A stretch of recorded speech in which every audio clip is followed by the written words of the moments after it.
Jadi kita hari ini akan fokus ngebahas berita-berita pajak, guys. Berita-berita perpajakan. Kalau teman-teman ada yang mau tanya, silakan langsung tanya di komentar. Oke. Saya ketik dulu deh. Silahkan bertanya apabila ada yang mau bertanya. Silahkan bertanya. Nggak bisa.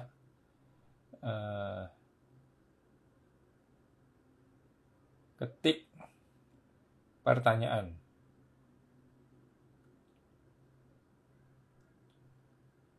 Di sini. Oke, ketik pertanyaan di sini. Oke.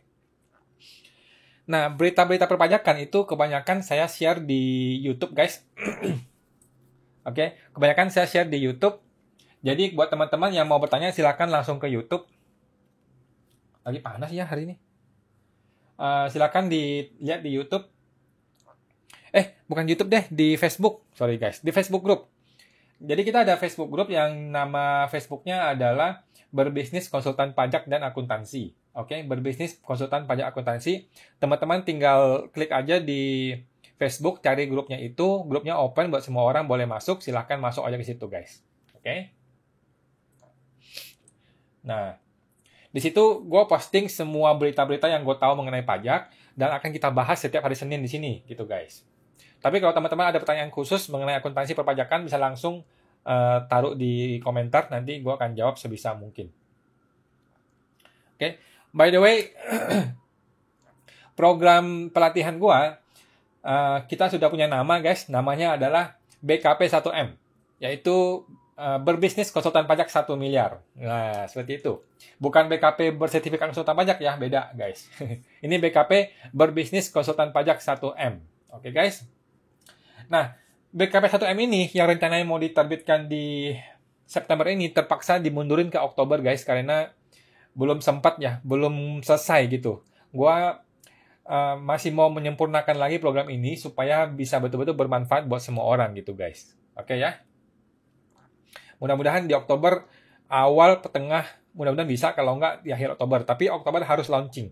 Oktober gue harus launching karena waktunya momentumnya tepat guys. Momentumnya tepat buat siapapun yang mau memulai bisnis konsultan pajak. Oktober adalah waktu yang tepat sih menurut gue ya. Menurut gue seperti itu. Oke. Nah, kita akan bahas berita-berita yang ada di grup Facebooknya guys. Nah, yang pertama kita bahas nih ya. Apa itu kunjungan atau visit pegawai pajak? Jadi saking banyaknya kasus pajak belakangan ini ya, dalam waktu 1, 2, 3 bulan terakhir itu banyak banget orang dikirimin surat, hanya panggilan, ada yang pemeriksaan, ada yang SP2DK, pokoknya suratnya banyak banget deh. Banyak banget surat dikirimkan kepada wajib pajak gitu. Dengan berbagai alasan, dengan berbagai temuan gitu. Oke. Nah, makanya DDTC sampai membuat satu web sendiri, satu blog sendiri, apa itu kunjungan atau visit pegawai pajak gitu ya. Karena ini mungkin orang bingung, orang mungkin bertanya-tanya, apa sih yang dimaksud dengan visit pegawai pajak? Apakah berarti dia kriminal? Apakah berarti dia penjahat atau apa gitu ya? Apakah dia mesti bayar pajak dan sebagainya gitu. Oke. Nah, gue baca ya guys. Ada kalanya petugas pajak melakukan kunjungan atau visit ke wajib pajak. Kunjungan ini salah satunya dilakukan saat menyampaikan surat permintaan penjelasan atas data dan atau keterangan SP2DK. Oke, SP2DK seperti yang teman-teman tahu. Secara langsung. Jadi SP2DK atau surat permintaan penjelasan itu kan dikirimkan dengan dua cara, guys. Cara pertama adalah dengan langsung dikirimkan via pos atau berbagai macam pos yang bekerja sama dengan DJP. Cara kedua adalah langsung datang. Jadi si AR-nya mungkin waktunya ada gitu ya, atau dapat penugasan dari atasan, dan langsung datang ke lokasi klien, lokasi wajib pajak, dia kasihkan di situ suratnya gitu. Oke, dan kalau si WP-nya ada di situ kan dia bisa langsung kasih tahu penjelasannya bahwa begini-begini, temuannya seperti ini, potensinya seperti ini, tolong diselesaikan gitu. Oke. Nah, di sini dijelaskan Apa yang dimaksud dengan kunjungan tersebut? Nah, ketentuan, definisi. Jadi semua harus ada aturannya, guys. Semua itu harus ada aturannya, nggak boleh petugas pajak bekerja tanpa aturan. Oke, mereka bekerja ada aturannya, ada petunjuk pelaksanaannya, gitu, guys. Oke. Nah, ketentuan mengenai kunjungan pegawai pajak ke tempat wajib pajak, salah satunya diatur dalam SE atau Surat Edaran Direktur Jenderal Pajak nomor SE 39 garis miring PJ garis miring 2015. Oke. Surat edaran ini mendefinisikan kunjungan sebagai kegiatan yang dilakukan oleh akun representatif atau AR, petugas seksi ekstensifikasi dan penyuluhan, bisa aja bukan AR gitu, petugas ekstensifikasi, biasanya sih untuk MPP baru, dan atau tim visit untuk mendatangi tempat tinggal, tempat kedudukan, tempat kegiatan usaha, dan atau pekerjaan bebas wajib pajak, dan atau tempat lain yang dianggap perlu yang memiliki kaitan dengan wajib pajak. Gitu. Jadi bisa ke tempat tinggalnya, bisa ke tempat kedudukannya, bisa ke tempat kegiatan usahanya, bisa ke tokonya, bisa ke kantornya, atau dimanapun, guys. Dimanapun boleh. Oke? Sepanjang menurut petugas pajak ini berhubungan dengan si wajib pajak tersebut. Alright. Lanjut. Berdasarkan definisi tersebut, dapat diketahui terdapat 3 pihak yang dapat melakukan kunjungan, guys. 3 pihak ya, 3 orang. Oke? AR, petugas seksi ekstensifikasi, dan tim visit. Jadi ada tim lagi namanya tim visit. Gua juga baru tahu ada tim namanya tim visit gitu ya. Oh, ini dijelaskan nih. Tim visit adalah pegawai yang ditunjuk oleh kepala kantor, kepala KPP. Penunjukan pegawai KPP sebagai tim visit dilakukan dengan mempertimbangkan kompetensi dan beban kerja pegawai yang ditunjuk. Oke. Kenapa nggak AR ya? Mungkin AR-nya penuh gitu, AR-nya udah overload, jadi diserahkan ke orang lain gitu. Wajar-wajar aja sih, boleh-boleh aja. Oke, selepas melakukan kunjungan, pegawai KPP harus membuat laporan pelaksanaan kunjungan, LPK. Nah, paling lama 5 hari setelah kunjungan dilakukan. Jadi setelah dia kunjungan, dia ngobrol atau dia minta data atau dia kasih data dan sebagainya, mesti dilaporkan dong. Nah, mengacu pada SE 39 tahun 2015, kegiatan kunjungan tersebut memiliki 4 tujuan, guys. Oke? Teman-teman masih ingat ya, ada 4 tujuan dalam ketika melakukan kunjungan. Pertama, meminta penjelasan dan atas data dan atau keterangan dalam rangka penggalian potensi. Jadi seorang AR itu kan sama seperti seorang marketing, guys. Dia selalu menggali potensi. Kalau marketing itu menggali potensi penjualan, kalau AR yang menggali potensi pajak gitu. Itu kan hal yang biasa. Menggali potensi. Jadi dia meminta penjelasan, minta keterangan, tapi tujuannya adalah menggali potensi pajak. Oke. Kedua, memutakhirkan data perpajakan sesuai dengan kenyataan sebenarnya. Jadi mungkin dia datang pas kantornya nggak ada nih, orangnya nggak ada, sudah nggak tinggal di situ lagi, berarti kan data dimutakhirkan gitu. Atau dulunya dia punya 1 rumah, sekarang dia punya 2 rumah, nah sekarang dimutakhirkan datanya gitu. Ketiga, memberikan pembinaan berupa bimbingan penyuluhan dan konsultasi pajak kepada wajib pajak. Nah ini paling penting, guys. Ini paling penting, ini harusnya nomor 1. Jadi harusnya itu target utamanya bukan penggalian potensi, target utamanya adalah pembinaan dan edukasi, guys. Harusnya itu di situ. Harusnya itu pajak memberikan edukasi dan pembinaan kepada wajib pajak. Itulah harusnya nomor 1. Itulah tonggak utama dalam kepatuhan wajib pajak. Menurut gue sih seperti itu ya. Sama seperti kita-kita gitu. Bagaimana sih orang itu bisa baik dalam menjadi warga negara yang baik gitu. Selain karena hukum, yang kedua ada edukasi, guys. Oke, kadang-kadang tanpa hukum pun edukasi sudah cukup. Kadang-kadang seperti itu. Tapi kalau hukumnya kuat tapi edukasi nggak ada, ini selalu jadi masalah. Di negara manapun selalu jadi masalah. Keempat, melaksanakan tugas lainnya yang diperintahkan oleh kepala kantor. Nah, ini rancu nih. Tugas apa yang diperintahkan oleh kepala kantor? Nggak boleh begitu dong. Harus ada tujuan jelas. Oke, tapi ya seperti itu peraturan pajak ngomong gitu kan. Oke. Itu ya teman-temannya. Jadi visit itu sudah jelas ya. Ada 3 orang yang boleh melakukan visit, AR, tim extend dan tim visit. Tujuannya ada 4. Tujuan pertama meminta penjelasan data, kedua memutakhirkan data pajak, yang ketiga pembinaan atau edukasi, keempat adalah melaksanakan tugas lainnya sesuai dengan perintah bosnya, yaitu kepala KPP. Oke, lanjut. Kalau teman-teman nggak ada pertanyaan, langsung kita lanjutkan ya. Kalau ada pertanyaan, gue akan berhenti, akan langsung menjawab pertanyaan yang teman-teman tanyakan. Right. Anggaran TIK Kemenkeu naik. Downtime layanan seharusnya teratasi. Nah, ini penting nih. Di DTC News ya guys, di DTC nomor 1. DTC News adalah portal berita perpajakan nomor 1 di Indonesia. Penambahan pagu anggaran teknologi, informasi dan komunikasi, TIK ya. Teknologi, Informasi dan Komunikasi, Kementerian Keuangan diharapkan berimbas positif pada optimalnya pelayanan elektronik. Oke.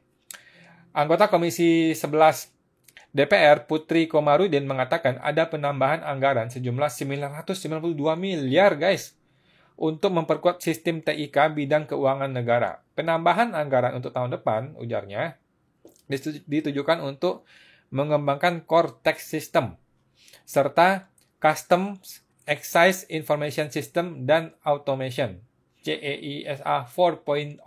Wow. Menurutnya, perhatian perlu diberikan pada pengembangan aplikasi CEISA yang pada beberapa waktu lalu mengalami gangguan layanan. Oke, pengembangan aplikasi dengan anggaran mencapai 145 miliar loh. Ini diharapkan menjadi solusi risiko downtime layanan. Oke. Apalagi mengingat kejadian downtime kemarin yang mengganggu pelayanan kepabeanan dan cukai. Hal ini perlu menjadi catatan DJBJ, oke, Dirjen Jenderal Bea Cukai. Selain itu, DJBJ juga harus memastikan kapasitas penyimpanan data, backup data, hingga keamanan data untuk memitigasi resiko kejadian yang serupa bisa terulang kembali. Gitu. Selain itu, anggota fraksi Partai Golkar itu menyatakan pembaruan sistem informasi DJP perlu memperkuat proses bisnis pada pemanfaatan insentif pajak. Oke. Hal tersebut menjawab temuan BPK dalam laporan hasil pemeriksaan LKPP tahun 2020. LKPP tahun anggaran 2020 atas sistem pengendalian intern menyebutkan sistem yang digunakan DJP untuk melakukan verifikasi permohonan pengajuan insentif belum memadai. Oke. Untuk melakukan verifikasi permohonan pengajuan insentif. Betul nih. Sehingga pemberian insentif sesuai ketentuan dan tepat sasaran katanya. Oke. Saat pandemi sekarang ini, pelaku usaha sangat membutuhkan insentif tersebut katanya. Oleh karena itu, tambahan anggaran ini harus memperkuat juga sistem yang dikembangkan DJP. Oke, good. Bagus sekali. Kita mudah-mudahan bisa seperti itu ya. Nah, dia menambahkan pengembangan TIK di lingkungan Kemenkeu seharusnya bisa mengintegrasikan sistem lintas unit kerja. Kami sudah meminta kepada DJP dan DJBC nanti kalau sampai terintegrasi bisa dilakukan. Jadi, jangan sampai membangun dua sistem yang kemudian ternyata tidak bisa terintegrasi di antara keduanya. Ya, betul sekali. Ini sangat penting sekali. Kedua sistem DJP dan DJBC ini harus bisa integrasi. Dan memang harus dikembangkan dalam satu sistem yang sama, guys. Memang harus seperti itu. Oke. Jadi, teman-teman yang berkiprah di industri konsultan pajak ya, mungkin udah capek, udah sering banget, udah terbiasa banget yang namanya downtime. Yang namanya software pajak itu tidak bisa diakses, websitenya nggak bisa dimasukin, mau bikin NPWP-nya error dan sebagainya. Itu adalah hal yang sangat umum dan orang tuh dengan mudahnya maklum gitu loh. Padahal seharusnya ini tidak boleh dimaklumi. Kalau gua jadi petugas DJP, gua akan komplain, gua akan pecat tuh orang-orang tuh kalau bisa tuh. Pokoknya konsultan IT-nya, orang IT-nya nggak boleh downtime. Oke, nggak boleh ada website tuh error, apalagi website pajak untuk bikin MPWP lagi error. Gimana ceritanya? Oke. Kita tes ya EREK apakah masih error? irek.pajak.go.id /login ternyata ini udah lebih dari 10 detik kayaknya. Oke guys, udah lebih dari 10 detik nggak bisa dibuka, jadi ya seperti biasalah, kita tahulah ya. Gue sih nggak bisa toleransi hal seperti ini. Ini cacat gitu, ini cacat dalam orang IT-nya gitu. Nggak boleh server tuh down seperti ini, bukan downtime-nya tuh lama banget gitu loh. Oke, lanjut. Berita berikutnya. Pulihkan pariwisata, Sri Mulyani mengatakan nih, insentif diberikan termasuk pajak. Oke. Pariwisata ini sudah 1,5 tahun menderita, udah sangat luar biasa akan kasihan sekali sih, kalau gue bilang sih kasihan ya. Orang-orang yang berada di industri pariwisata itu 1,5 tahun terakhir tuh ngos-ngosan, udah ngap-ngap, udah mau mati kayaknya deh. Udah banyak yang mati guys, udah banyak banget yang mati bisnis pariwisata. Oleh karena itu, Sabtu ini gue mau jalan-jalan. Oke, Sabtu ini gue mau jalan-jalan ke luar kota dengan travel pertama kali sejak pandemi guys. Pertama kali sejak pandemi gue akan jalan-jalan ke luar kota di hari Sabtu ini. Wah, doakan ya mudah-mudahan semuanya baik-baik saja. Karena ya gue mau mendukung pariwisata, gue juga merasa udah saatnya kita untuk terbuka, udah saatnya kita untuk membuka diri untuk jalan-jalan, untuk menikmati pemandangan dan sebagainya gitu guys. Penting sekali. Oke, Menteri Keuangan Ibu Sri Mulyani menyebutkan pemerintah telah memberikan berbagai stimulus untuk mendukung pemulihan sektor pariwisata dari tekanan pandemi COVID-19. Oke. Insentif yang diberikan mulai dari perpajakan hingga suntikan dana langsung kepada pemerintah daerah. Oke. Suntikan dana langsung memang sangat beresiko korupsi ya. Tapi ya apa boleh buat, nggak, solusi lainnya masih belum ketemu. Meski demikian, lanjutnya, tidak semua kebijakan dapat langsung berjalan sehingga dampaknya terhadap pemulihan sektor pariwisata tidak segera terasa. Ya, betul sih. Saya akan mendukung dan mengencourage terus kepada Kemenparekraf. Kemenparekraf sekarang Pak Sandiaga Uno kan? Kalau nggak salah ya. Coba kita rumuskan mana kebijakan yang bisa dilaksanakan secara akuntabel dalam waktu singkat, mana yang membutuhkan desain polisi yang lebih kompleks katanya. Oke. Sekarang udah bulan September 2021 baru dipikirin hal seperti ini guys. Ini memang payah nih menurut gua sih. Harusnya dari kemarin dong dipikirin, sekarang tinggal implementasi gitu. Sekarang lu baru mau mikirin. Aduh, orang udah mati. Tapi ya sorry, itu hanya komplain biasa aja dari warga negara guys. Oke. Sri Mulyani mengatakan, telah menerima banyak ide kebijakan untuk memulihkan sektor pariwisata selama rapat Komite Penanganan COVID-19 dan Pemulihan Ekonomi Nasional. Oke.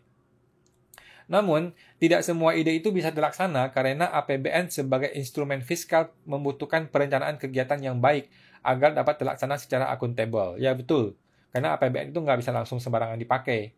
Tapi berhubung COVID ya mungkin bisa digunakan secara darurat kali ya, tapi nggak tahu juga ya.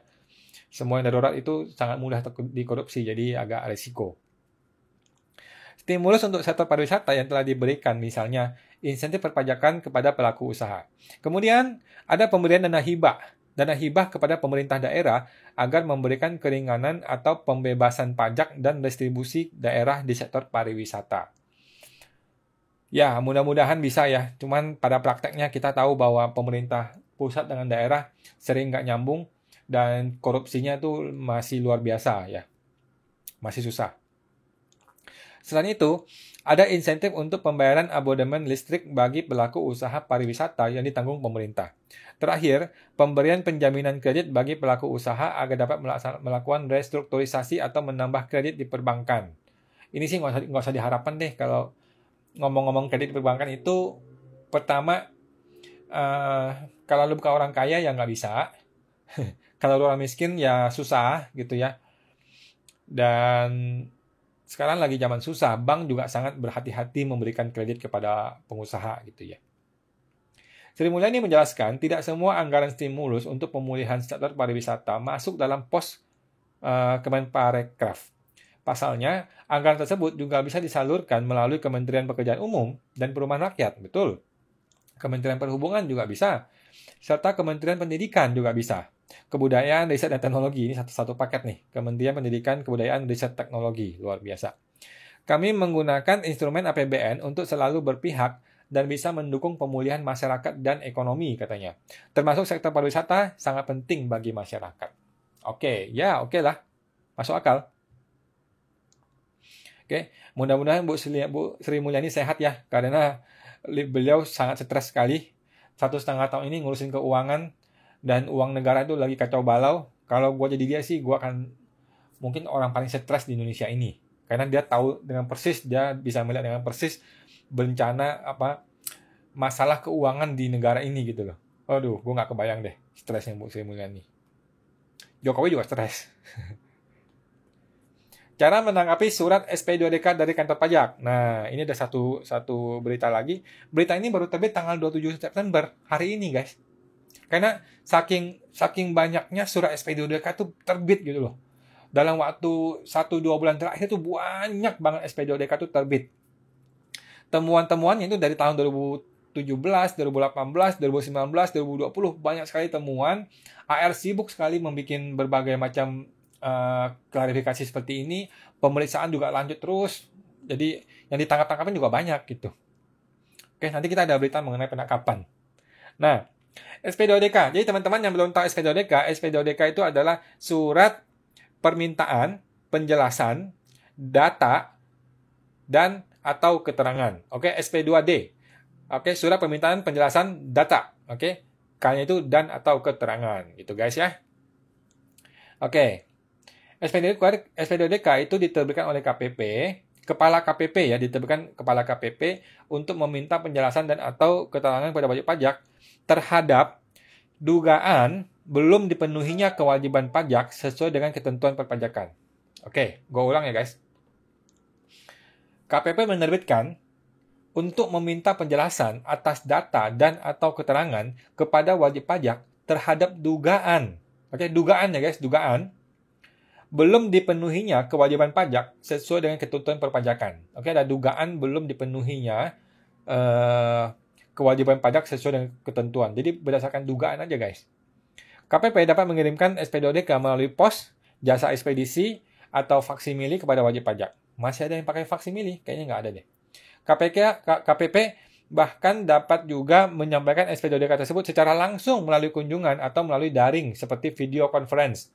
Nah, melalui kunjungan itu sudah sering sekali dilakukan, tapi kalau video conference belum pernah gue dengar ya. Tapi menurut gue sih sudah saatnya DJP itu berubah menjadi video conference. Semua video conference. Kenapa orang masih dipanggil ke kantor pajak itu bodoh sekali. Bukan bodoh sih, menurut gue tidak efisien. Tidak efisien dong. Lu panggil orang datang risiko kena COVID dan sebagainya, ya udah video conference aja.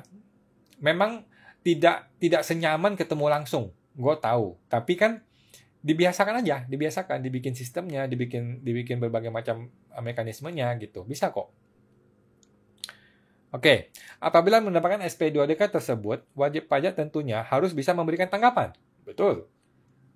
Nah, DDTC News kali ini akan menjelaskan cara menyampaikan tanggapan SP2DK tersebut kepada KPP atau account representatif. Oke, gue akan bahas khusus mengenai SP2DK ini. Oke.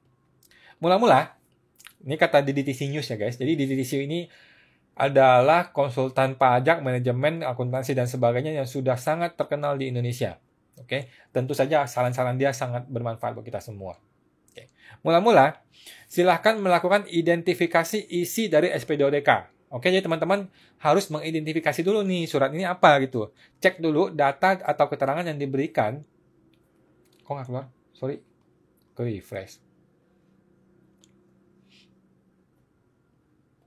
Cek dulu data dan atau keterangan yang diberikan pada SP2DK. Apakah telah sesuai atau tidak dengan kondisi Anda? Gitu. Jadi SP2DK kan mungkin ada temuan harta, temuan penghasilan, temuan apapun. Oke. Dicek dulu nih, data itu sesuai apa enggak dengan kondisi lu gitu. Apabila memerlukan informasi lebih lanjut, silakan hubungi kontak AR yang disediakan. Jadi di SP2DK sekarang itu selalu ada kontak AR-nya. Apakah via WA maupun via telepon. Biasanya sih via WA sekarang sih. Harusnya sudah via WA lah. Kalau masih ada yang via telepon tuh agak ribet. Mungkin nggak punya pulsa kali. Atau apa, nggak tahu juga. Setelah itu, wajib pajak memiliki dua opsi dalam memberikan tanggapan. Yaitu secara langsung atau tertulis. Oke, jadi teman-teman kalau dapat SP2DK, nggak usah stres, nggak usah panik, nggak usah depresi. Anda bisa menyampaikan balasan secara langsung atau secara tertulis. Oke, dua cara ini. Untuk diperhatikan ya, wajib pajak memberikan tanggapan secara langsung dengan mengakui atau menyanggah kebenaran data dengan disertai bukti atau dokumen pendukung. Oke. Jadi teman-teman gini, lu membalas surat itu secara langsung atau tertulis ya, isinya adalah ini. Isinya itu cuma ada dua, menerima atau menyanggah. Oke, menerima penuh atau menerima sebagian, menyanggah penuh atau menyanggah sebagian. Oke, nah Kalau lu mengakui atau menyanggah gitu ya, data itu lu harus punya bukti pendukung gitu loh. Jangan sampai lu menyanggah nggak pakai bukti, nggak pakai pendukung gitu loh. DJP udah susah-susah cari data lu ini. Data sudah ditemukan, lu jangan jangan menyanggah tapi nggak kasih bukti, nggak boleh. Oke. Untuk tanggapan tertulis, terdapat dua cara yang bisa dipilih wajib pajak. Oke, pertama, menyampaikan SPT atau SPT pembetulan untuk melaporkan data dan atau keterangan sesuai dengan permintaan penjelasan dalam SP2DK. Oke.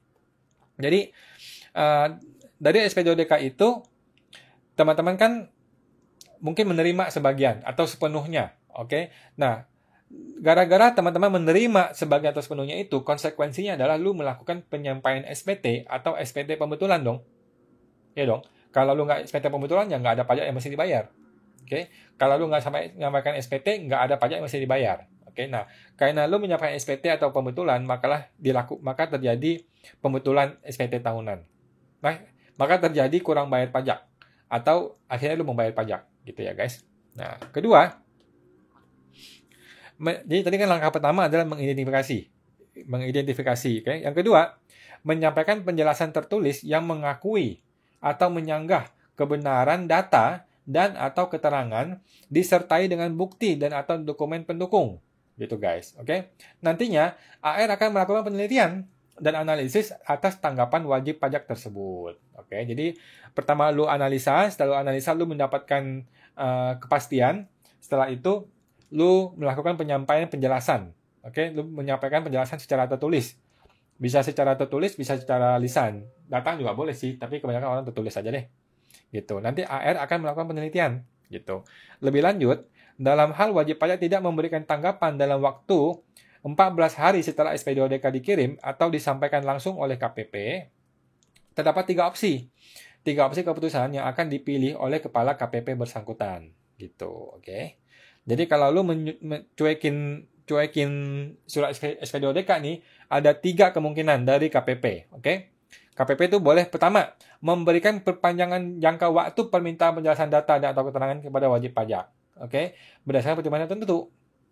Jadi mungkin suratnya nyampe terlambat gitu. Jadi nggak usah 14 hari deh, ditambahin jadi 1 bulan deh, atau 3 minggu atau 5 minggu juga boleh gitu. Tapi yang penting adalah dia mau lihat dulu niat si wajib pajak ini punya niat apa enggak gitu. Kalau WP punya niat untuk memperbaiki, maka akan selalu dikasih kesempatan. Oke, DJP itu baik banget sih menurut gua sih ya. Kalau lu masih ada niat baik, mereka nggak akan sampai gimana-gimana juga sebenarnya sih. Gitu. Yang kedua, melakukan kunjungan atau visit kepada wajib pajak. Nah, jadi kalau lu nggak gubris, kan nggak tahu nih apakah suratnya nggak nyampe, atau suratnya nyampe tapi lu nggak balas. Gitu. Atau suratnya nyampe, lu mau balas, tapi nggak nyampe surat balasan lu ini ke KPP.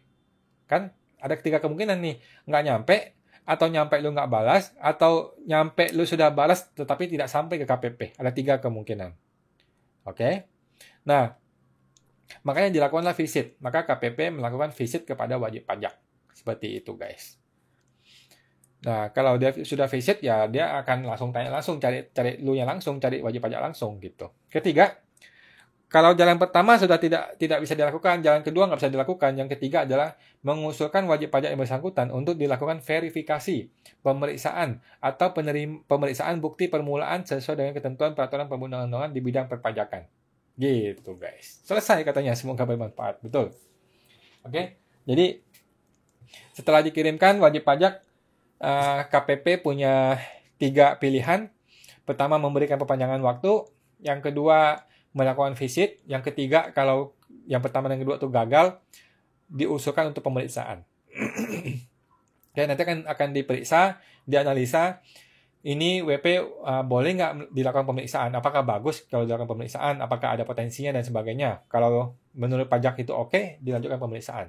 Kalau dilanjutkan pemeriksaan itu sudah bidang orang lain guys, udah bukan AR lagi yang ngurusin, sudah orang lain dan lu akan melalui proses pemeriksaan yang panjang gitu. Jadi saran gua SPJODK itu harus dibereskan, jangan nunggu waktu yang lain, jangan nunggu, jangan dibiarin, jangan dicuekin guys, harus dibereskan. Oke. Terus ada berita lagi dari DTC News. Nah, ini masih banyak berita guys. 1, 2, 3, 4, 5, 6, 7, 8, 9, 10, 11. Masih ada 12 berita mau gue bacakan. Luar biasa. Belum setengah jam sih. Ya udah setengah jam kayaknya ya. Luar biasa, luar biasa. Oke, seru-seru. Jadi pajak itu seru guys. Pajak itu sama seperti politik ya. Tiap hari itu ada aja berita yang bisa kita bahas, yang bisa kita ngobrolin gitu loh. Gue juga baru sadar begitu luasnya jangkauan dari perpajakan ini gitu. Awalnya kan orang-orang yang konsultan itu nggak punya, bingung mau bikin konten apa gitu. Kontennya masih bingung apa aja mau dibahas gitu. Ternyata banyak sekali berita-berita mengenai pajak guys yang bisa diupdate setiap harinya gitu. Oke. Ini berita seru nih. Ini seru. Faktur pajak fiktif rugikan negara 29 miliar. Bos perusahaannya ditangkap. Ini hari Senin tanggal 27 September. Seru nih, apaan ya? Jadi sekarang selain masalah SPJODK, negara lagi rame-ramenya mengejar orang-orang yang melakukan tindak pidana perpajakan. Oke, kalau lu melakukan tindak pidana perpajakan, pertama lu didenda, kedua lu dipenjara. Oke, kalau didenda nggak mempan dipenjara. Oke, tapi bisa juga sih nggak dipenjara tapi kena denda doang gitu. Yang penting sih penerimaan negara. Intinya sih itu. Lu bisa memberikan penerimaan negara berapa banyak gitu guys. Oke, kita baca ya. Jakarta DTTC News. Tim penyidik DJP atau Direktorat Penegak Hukum. Oh, Direktorat Penegak Hukum DJP. Oke. Menyerahkan berkas pengemplang pajak yang melibatkan direktur sekaligus pemilik sebuah perusahaan. DJP menyerahkan berkas perkara tersangka berinisial AL kepada Kejaksaan Negeri Jakarta Barat pada Kamis tanggal 23 bulan September. AL atau nggak tahu namanya apa, AL gitu ya, merupakan direktur sekaligus pemilik perusahaannya bergerak di jasa transportasi laut. Wow. Jasa transportasi laut. Seru nih. Dalam kegiatan tahap 2 ini, tersangka AL juga didampingi oleh penasihat hukumnya. Oh, ini tahap kedua. Setelah kegiatan tahap 2, AL diboyong ke rumah tahanan negara atau rutan Bareskrim Polri untuk ditahan sampai dengan proses persidangan. Wow. Jadi ini dia diboyong ke rumah tahanan negara atau rutan Bareskrim Polri untuk ditahan sampai dengan proses persidangan. Wow. Berarti kan sudah ditangkap ini guys. Sudah ditangkap ini.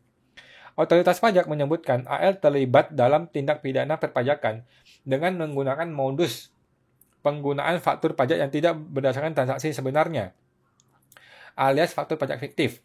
Oke, AL dituding menggunakan dan mengkreditkan faktur pajak fiktif. Dia menggunakan dan mengkreditkan faktur pajak fiktif. Oh, jadi oke.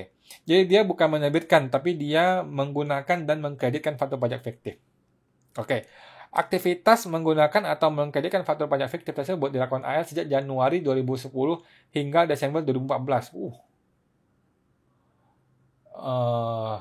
7 tahun yang lalu, guys. 11 tahun yang lalu sampai 7 tahun yang lalu. Sampai sekarang masih dikejar. Wow. Jadi, untuk masalah pidana pajak ya tidak ada namanya kadaluarsa, guys.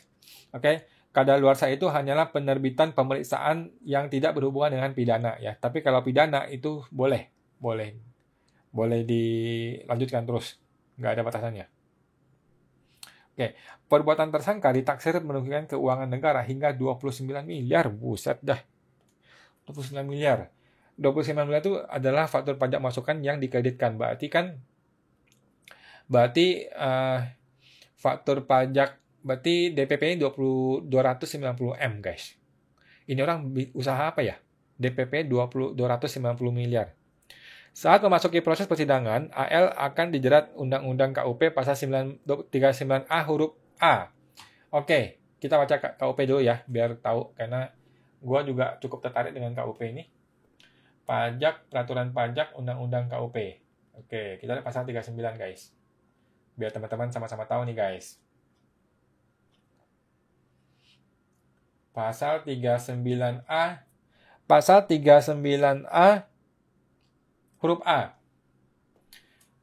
Setiap orang yang dengan sengaja menerbitkan dan atau menggunakan faktur pajak, bukti pemungutan pajak, bukti pemotongan pajak, dan atau bukti setoran pajak yang tidak berdasarkan transaksi yang sebenarnya. Oke. Dipidana dengan pidana penjara paling singkat 2 tahun, paling lama 6 tahun, serta denda paling sedikit 2 kali jumlah pajak dalam faktur pajak, bukti pemungutan pajak, bukti pemotongan pajak, dan atau bukti setoran pajak, dan paling banyak 6 kali jumlah pajak dalam faktur pajak itu. Wow, luar biasa guys. Penjaranya 2 tahun atau sampai 6 tahun, dendanya 2 sampai 6 kali. Bagaimana caranya keluar dari masalah ini? Susah guys. Oke. Jadi tersangka akan menghadapi tuntutan hukum penjara selama 2 hingga 6 tahun, serta wajib membayar denda minimal 2 kali dan maksimal 6 kali jumlah dalam faktur pajak. Oke. DJP menyebutkan upaya hukum terhadap AL mengalami kendala beberapa kali. Proses hukum dapat berjalan lancar setelah DJP menjalin kerjasama dengan Kejaksaan Agung, Korwas PPNS, Baris Krim Polri, dan Kejari Jakarta Barat. Untuk mewujudkan penegakan hukum pidana pajak yang berkeadilan, DJP akan terus gigih dalam menangani setiap perkara tindak pidana di bidang perpajakan. Oke. Ini sih fatal guys. Jadi teman-teman jangan sampai lu terlibat di dalam transaksi faktur pajak fiktif. Oke, apakah sebagai penerbit ataupun sebagai pengkredit faktur pajaknya. Oke, atau sebagai pihak yang di tengah-tengah nih, yang namanya calo. Jadi calo juga sebenarnya nggak jelas di sini aturannya ya, tapi calo itu juga tidak bisa nggak bisa dibilang nggak bersalah ya. Tapi nggak bisa juga dibilang bersalah gitu, karena dia bukanlah penerbit, dia juga bukanlah yang mengkreditkan. Oke, jadi teman-teman ingat, ada faktur pajak fiktif itu adalah 2 pihak ya. Pihak pertama yang menerbitkan, ini pidana. Pihak yang kedua itu yang menerima atau mengkreditkan faktur pajak fiktif. Itu juga sama, pidana juga guys. Oke.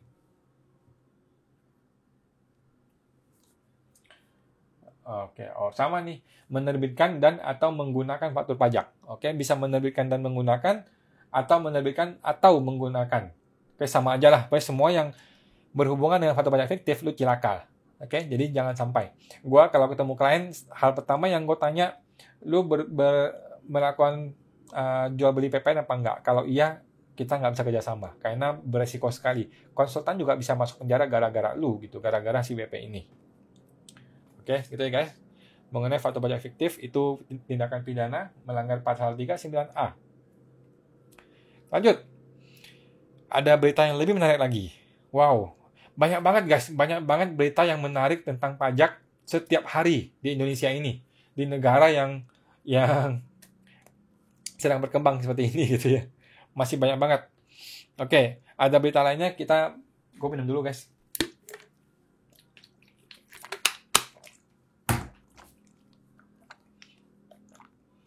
Tadi saya baru berenang. Ngomong-ngomong, saya mau sharing. Saya olahraga ya 6 kali dalam 1 minggu. Gue baru sadar gitu ya. Senin gue nge-gym, Senin gue berenang, Jumat juga berenang, Selasa, Rabu, Kamis tuh nge-gym. Oke, Selasa itu latihan kaki, Rabu itu latihan dada, Kamis tuh latihan belakang sama shoulder. Minggu gue badminton. Jadi gue selalu mengkampanyekan untuk olahraga tuh 150 menit per minggu. Buat siapapun. Gitu. Karena itu akan sangat membantu lu di masa-masa tua lu nanti. Oke.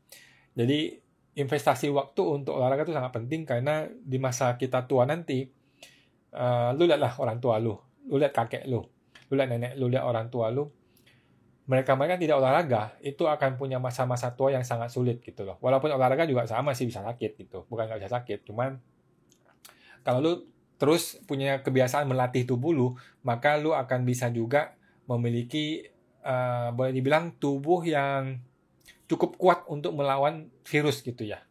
Apalagi sekarang zaman COVID ya. Gua udah 2 kali berhubungan dengan orang COVID. Gua pernah merawat papa gua yang COVID. Waktu itu sih katanya udah sembuh. Sembuh apa belum ya? Belum sembuh. Merawat papa gua yang COVID. Beberapa hari gue nggak kena COVID. Terus gue punya seorang temen yang terkena COVID. Gue nganterin ke rumah sakit, nganterin pulang dan sebagainya, tapi nggak kena COVID juga sih. Nah, gue beruntung sekali. Gue nggak bilang gara-gara gue olahraga, tapi gue sangat beruntung. Gue tidak kena COVID sampai hari ini. Tapi pesan yang paling penting adalah olahraga. Pola hidup sehat dan olahraga itu sangat-sangat penting, guys. Tubuh yang sehat itu akan bisa siap melawan virus ketika dia datang gitu loh. Virus itu kan datang, virus itu sama seperti apa ya? Kalau kita mau perang itu, dia udah di depan pintu kita gitu loh. Tinggal ketok aja kapan datangnya gitu, kapan dia masuk ke dalam pintu tubuh kita ini. Kalau dia masuk, ya udah tubuh lu siap perang. Jangan sampai tubuh lu nggak siap perang gitu. Oleh karena itu bisa juga pakai apa tuh namanya? Vaksin. Oke. Gue udah vaksin 2 kali. Semoga teman-teman udah vaksin 2 kali juga ya. Kalau lu belum vaksin sih kebangetan lu. Oke. Berita selanjutnya di TTC News. Oke. PPN atas sembako adil atau tidak? Cari tahu di sini katanya. Oke, PPN atas sembako. Oke. Nah, beritanya gini, ini dari DTC News lagi nih, banyak banget nih. Seluruh pihak harus memahami sifat dari PPN. Oke. Pemahaman diperlukan agar seluruh pihak dapat secara jernih melihat rencana pengurangan pengecualian pengenaan PPN beberapa barang dan jasa. Oke. Topik ini menjadi perbincangan dalam kanal YouTube France Membahas. YouTube siapa itu? Edisi terbaru. France Membahas itu apa ya? Oke. France Membahas ini adalah siapa dia? Who is this? Ada Meridiana di sini. Ada Meridiana. Siapa sih France Membahas? Nggak kenal gue. Coba kita lihat.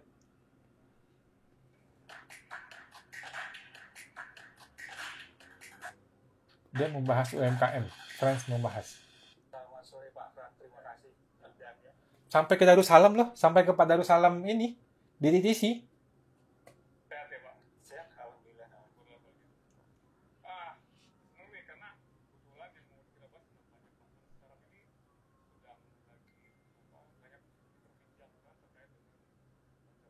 Siapa sih? Nggak jelas. Nggak kenal sih. Tapi ya mungkin orang-orang penting lah ya.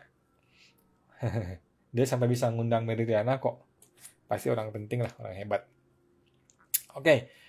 Sebagai informasi, kanal ini diampu langsung oleh staf ahli Menkeu bidang pengawasan pajak Nufransa Wirasakti. Oh, staf ahli Menkeu bidang pengawasan pajak.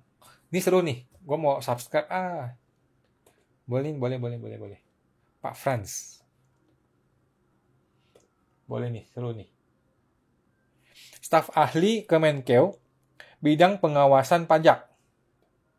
Pak Nufransa Wirasakti. Oke. Pak Franz membahas ini nama channelnya guys. Nama channelnya dirilis perdana pada 16 April 2020. Hingga saat ini sudah ada 32 video Franz membahas. Lucu banget sih nama channelnya, Franz membahas. Topik ekonomi dan keuangan menjadi bahasan dalam kanal tersebut. Adapun topik mengenai pajak mengambil porsi cukup besar katanya. Oh iya benar. Karena pajak ini cukup penting. Pak Nufransa telah berbincang dengan banyak pihak dan dipublikasikan dalam kanal tersebut. Dalam beberapa episode yang membahas mengenai pajak, Nufransa telah berbincang dengan Dirjen Pajak Surya Utomo. Wow. By the way, saya nggak kenal Dirjen Pajak sampai hari ini. Pak Surya Utomo baru kali ini dengan namanya. Karena Dirjen Pajak itu boleh dibilang hampir nggak ada suaranya ya guys. Kalau dia bersuara kencang, dia nanti dapat masalah sama menteri dan presiden gitu. Tapi kalau dia diam gini, orang juga nggak kenal gitu ya. Politik biasa. Nah, staf ahli Menkeu bidang kepatuhan pajak Yon Arsal dan beberapa direktur di DJP. Dalam video terbaru, Franz membahas episode 32, Nufransa berbincang dengan managing partner di DTC, Pak Darussalam. Ini salah satu orang yang paling disegani di perpajakan Indonesia, guys. Oke, karena salah satu managing partnernya di DTC ya, berarti orang nomor 1 di DTC. Bertajuk PPN Sembako menurut Darussalam. Oke, keduanya berbicara mengenai salah satu rencana yang masih hangat diperbincangkan publik, yakni pengenaan PPN atas sembako, jasa pendidikan guys, dan jasa kesehatan. Jadi jasa pendidikan tuh, gue nggak ngerti, apakah ini kursus atau sekolah ya? Sekolah kena PPN ya? Ada wacana mengenai itu. Terus jasa kesehatan, ini nggak tahu apakah dokter. Oke. Darussalam mengatakan pada dasarnya sifat PPN berbeda dengan pajak penghasilan. Oke. PPN lanjut dia melekat pada objek berupa barang dan jasa. Oke, teman-teman paham ya? PPN itu melekat pada objek barang dan jasa. Dengan demikian, PPN tidak memperdulikan subjek atau orang yang mengkonsumsi barang dan jasa tersebut. Oke? Ngerti nggak sih? Barang itu melekat PPN-nya. Oke? Tidak peduli siapa yang beli. Mau orang kaya yang beli, mau orang miskin yang beli, mau laki yang beli, mau perempuan yang beli, nggak peduli. Nilainya sama, karena dia melekat kepada barang. Ini PPN. Oke? Nah, sifat ini berbeda dengan PPH yang tergantung kepada subjek dan dasar kemampuannya, ability to pay, gitu ya. Jadi PPH itu bergantung kepada subjeknya, siapa. Kalau perempuan sama laki-laki beda. Terus orang kaya, orang menengah, orang miskin beda pajaknya, itu PPH. Oke. Orang yang punya harta sekian dengan harta sekian beda. Gitu, karena PPH memang punya sifat seperti itu. PPH itu bergantung kepada subjek dan kemampuannya. Ya, masuk akal. Oke. Kita baca nih, guys. Sekarang, kan coba untuk dikenakan. Tetapi orang bilang kebijakan itu enggak adil, karena nanti masyarakat kecil dikenakan pajak, gitu ya. Nah, sekarang saya balik. Kalau ini tidak dikenakan, berarti masyarakat yang kemampuan tinggi juga enggak kena pajak. Enggak adil juga. Ya. Gue mencoba meluruskan penjelasan Pak Darussalam ya. Mungkin ini bahasa tingkat tinggi yang susah dimengerti oleh orang-orang yang nggak terbiasa di dunia pajak gitu ya. Jadi banyak politikus atau ahli ekonomi itu mempersepsikan dengan cara yang salah. Oke? Pajak sembako katanya mau dikenain PPN gitu kan. Nah, PPN dikenai sembako, apakah ini tidak adil? Jawabannya salah.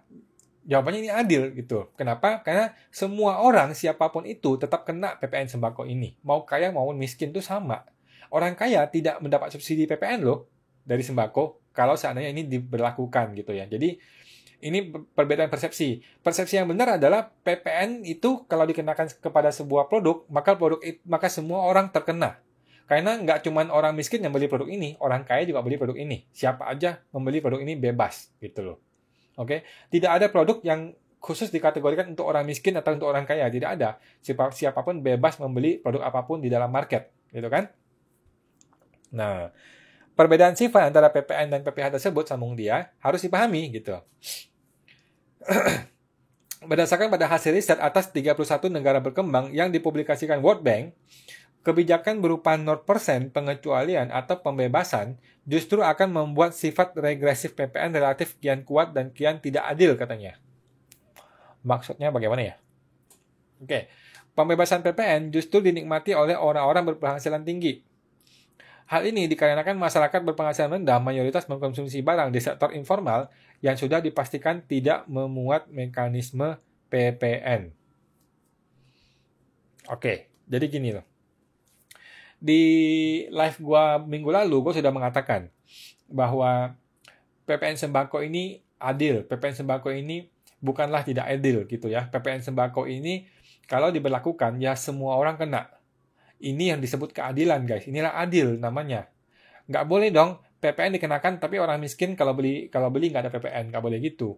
Atau orang kaya aja yang kena PPN. Nggak boleh begitu. Oke? PPN itu dikenakan kepada semua.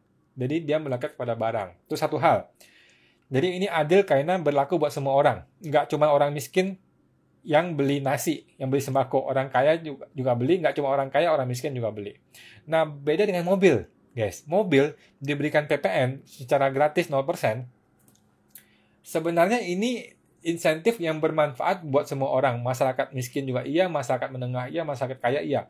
Tapi, orang kaya itu bisa memanfaatkan ini dengan lebih baik, guys. Jauh lebih baik. Karena kalau orang kaya, dia bisa beli 10 mobil, bisa beli 20 mobil, bisa beli 30 mobil, bisa beli 100 mobil. Ya kan? Dan dia jual nanti ketika ada PPN-nya. Kan cilaka, guys.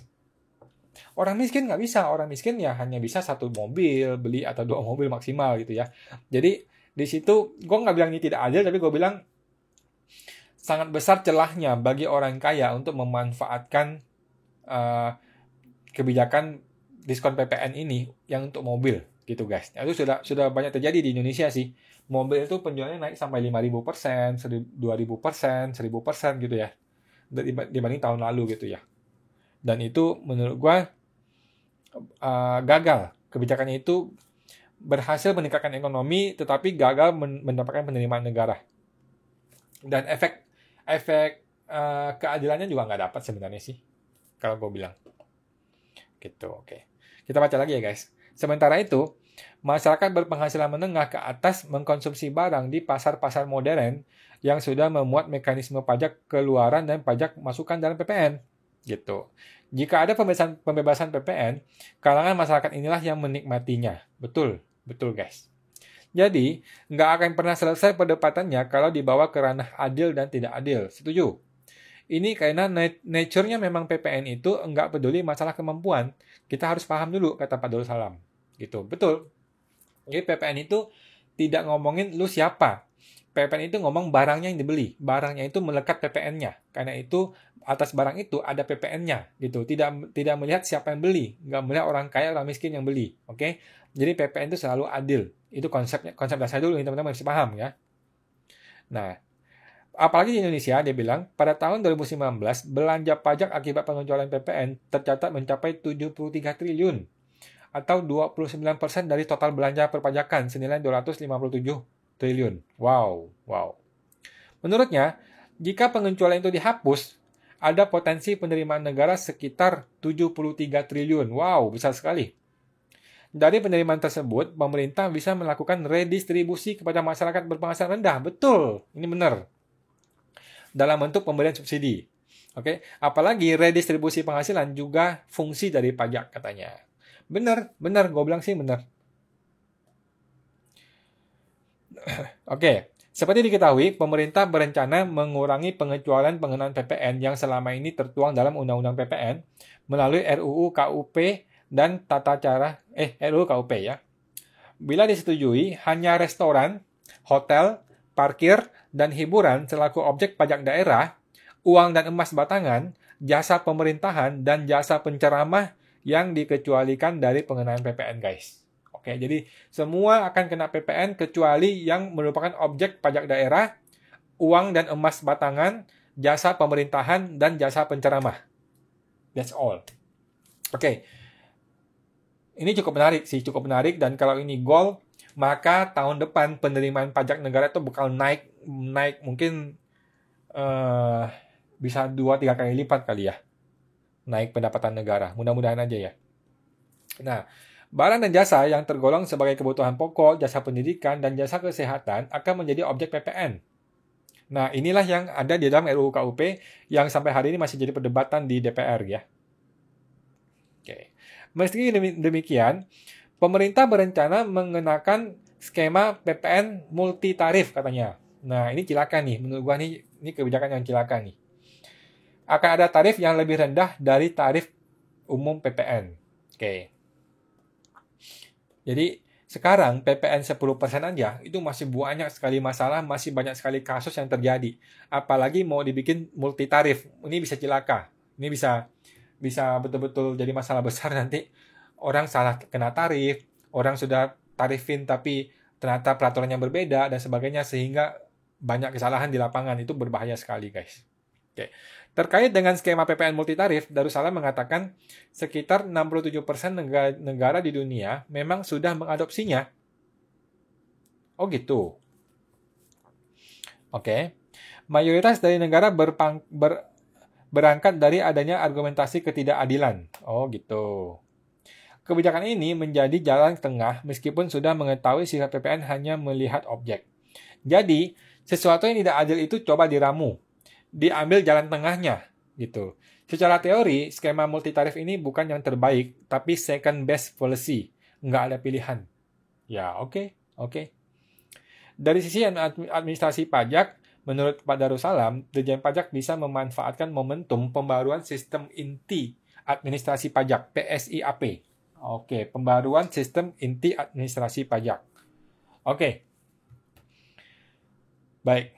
Jadi apa pendapat gua mengenai PPN atas sembako, menurut gua ini hal yang boleh-boleh aja.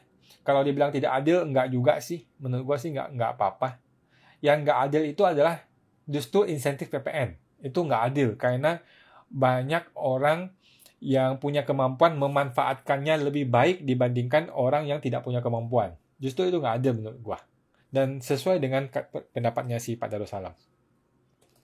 Oke guys, kita akan bahas satu lagi berita yang seru. Ini gue pilih-pilih dulu ya. Masih ada banyak sih. Masih ada banyak.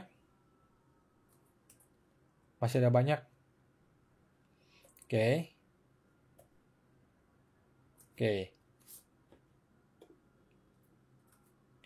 Oh, ini ada berita mengenai kekayaan Pak Aziz Samsudin.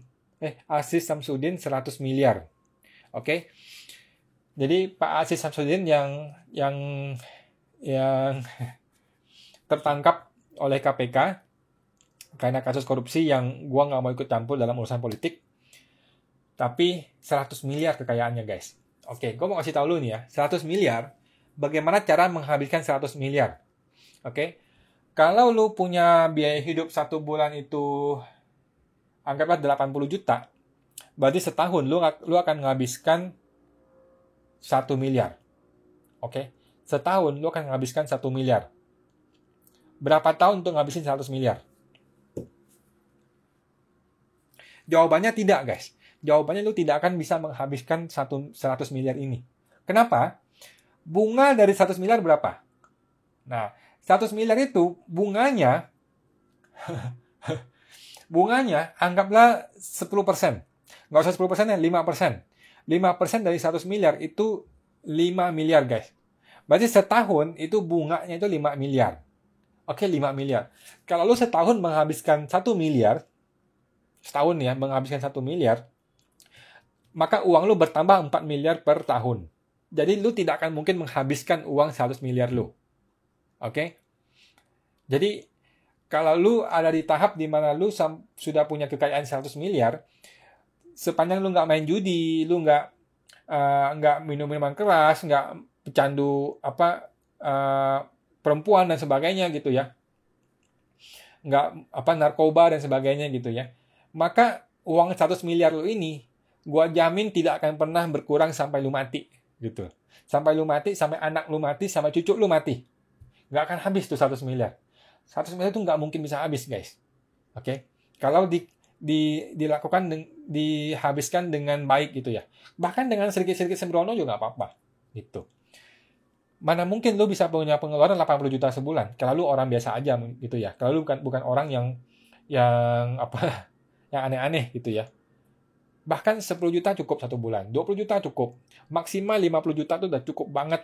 Itu udah luar biasa banget untuk gaya hidup lifestyle orang Indonesia gitu ya. Jadi, kalau lu punya 100 miliar, tidak mungkin habis nih duit. Dan entah kenapa Pak Aziz Samsudin masih melakukan tindakan korupsi. Nggak tahu sih kenapa. Tapi kalau gue punya uang 100 miliar, hal pertama yang gue lakukan adalah jadi orang yang benar. Karena gue tidak perlu lagi untuk melakukan hal yang tidak benar gitu loh. Gue nggak perlu korupsi karena duit gue nggak berkurang, nggak perlu. Orang kan korupsi karena dia mungkin nggak punya duit atau mau menambah duitnya gitu loh. Orang yang punya duit 100 miliar tidak perlu lagi menambah kekayaannya. Karena kekayaannya akan bertambah secara otomatis. Gitu loh. Taruh duitnya di deposito di bank, selesai. Duitnya akan bertambah terus gitu. Ini mengenai Pak Aziz, karena gue kaget ketika mengetahui dia punya duit sampai 100 miliar gitu ya. Ini agak unik sih, tapi ya ternyata anggota DPR punya seperti itu ya. Wow, luar biasa. 100 miliar guys. Jadi kalau lu mau jadi orang kaya, lu harus punya persepsi, gua harus punya 100 miliar. 100 miliar pertama lu akan bisa menyelamatkan lu dan seluruh keluarga lu dan seluruh masa depan keluarga lu. Asal hati-hati ditipu orang ya, karena gua barusan ditipu orang nih. Barusan ada orang yang gua kenal mau jualan kue, entah karena gue kasihan atau apa, gue beli, ternyata nggak dikirim kuenya, orangnya menghilang. Ya cuman 200.000 sih, tapi nggak apa-apa lah. Tapi ya di zaman yang serba susah ini, orang melakukan berbagai cara untuk menghasilkan duit gitu ya, termasuk menipu orang lain, bahkan menipu teman, menipu saudara dan sebagainya. Oleh karena itu menurut gua kalau lu masih susah, lu harus betul-betul bekerja keras guys. Jangan menggunakan waktu lu untuk hal-hal yang di luar dari bisnis lu atau investasi terhadap kesehatan lu gitu. Kayak gue hanya menggunakan waktu gue untuk berbisnis dan investasi terhadap kesehatan gue. Di luar itu gue nggak lakukan. Gitu, gue nggak lakukan apapun gitu ya. Oke, berita terakhir guys. Berita terakhir. Jadi kemarin gue ada dengar berita Nikita Mirzani melaporkan perpajakannya sudah sesuai gitu. Kalau nggak salah berita seperti itu deh. Dia bilang gue bayar pajak gitu, banyak gitu ya. Jadi menurut gue itu the jokes of the day ya. Jadi lelucon pada hari itu gitu ya. Gue tidak percaya dia bayar pajak sesuai dengan data sebenarnya. Tapi ini pendapat pribadi. Ini ada berita, Awkarin datangi kantor pajak. Ada apa? Katanya. Wah, tuh sampai di foto seperti ini gitu ya. Selebgram Karin Novilda atau yang akrab disapa Awkarin ikut ambil bagian dalam kegiatan penyuluhan pajak yang digelar oleh Unit Vertikal Dirjen Pajak. Wow. Melalui akun Instagramnya, Awkarin menyambangi KPP Pratama Jakarta Pasar Rebo. Agendanya bertemu langsung dengan Kepala KPP Pratama Pasar Rebo dengan sejumlah isu yang hendak dibahas. Seru nih. Hari ini Jumat main ke kantor KPP, Kantor Pelayanan Pajak Pratama Pasar Rebo. Bertemu dengan Kepala KPP Pasar Rebo, Pak Widi Widodo. Wah, kenapa dia bisa ketemu Kepala KPP? Mungkin dia adalah pembayar pajak yang besar. Biasanya sih gitu guys. Awkarin menjelaskan agenda kunjungan ke kantor pajak untuk ikut serta dalam kegiatan penyuluhan KPP. Adapun kegiatan penyuluhan nantinya akan berkaitan dengan hak dan kewajiban wajib pajak. Oke, ini sangat-sangat normatif lah. Menurutnya, sasaran utama penyuluhan tertuju pada anak muda Indonesia. Kegiatan tersebut juga tak hanya mengenalkan dimensi pajak kepada generasi muda, tetapi juga ikut mendorong kegiatan riset pada bidang pajak.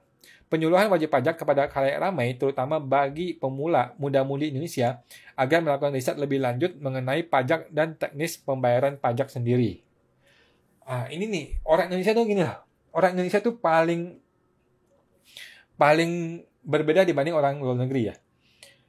Orang yang kaya dikit aja udah kasih konsultan pajak. Karena mereka tidak mau mengurusi kepusingan yang ada di KPP gitu loh. Nggak mau ikut terlibat pusingnya kantor pajak, udah gitu ada masalah dikit, dia bingung, dia diperas, ataupun dijebak, akhirnya dia menjadi masalah gitu. Orang Indonesia tuh begitu. Terutama para pengusaha gitu ya. Mereka tuh sangat-sangat anti terhadap kepatuhan wajib pajak, terus ketemu AR gitu ya, ketemu petugas pajak.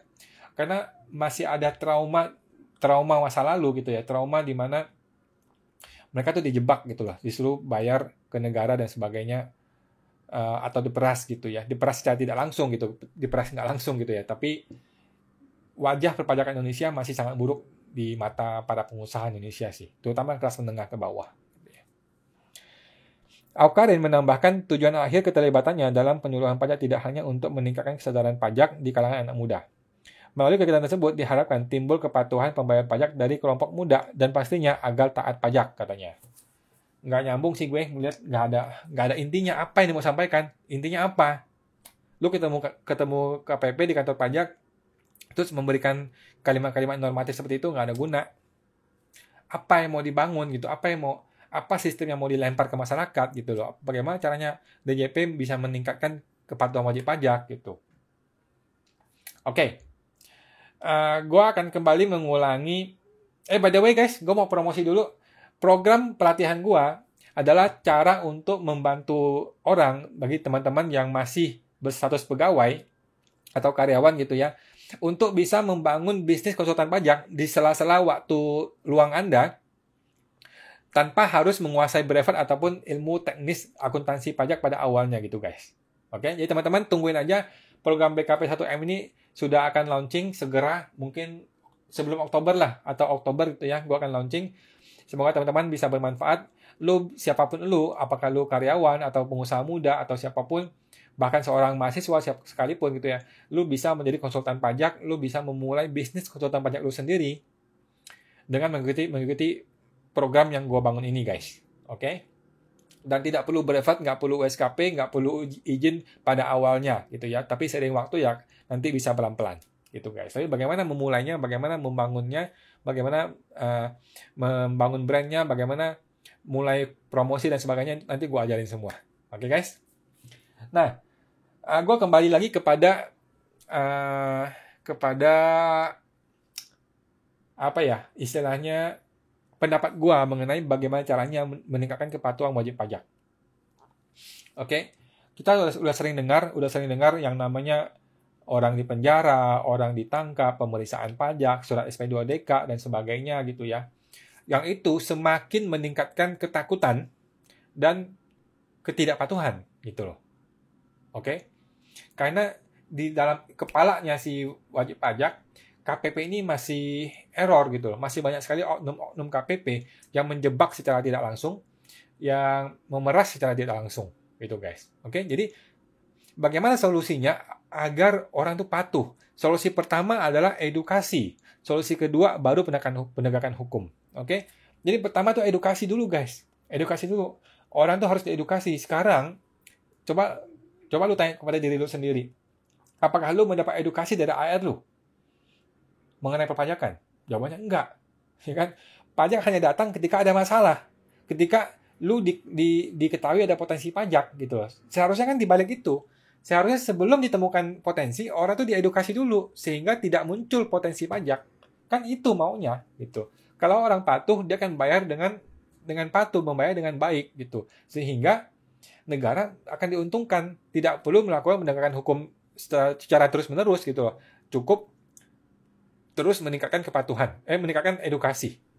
Gitu guys. Oke. Menurut saya itu sih.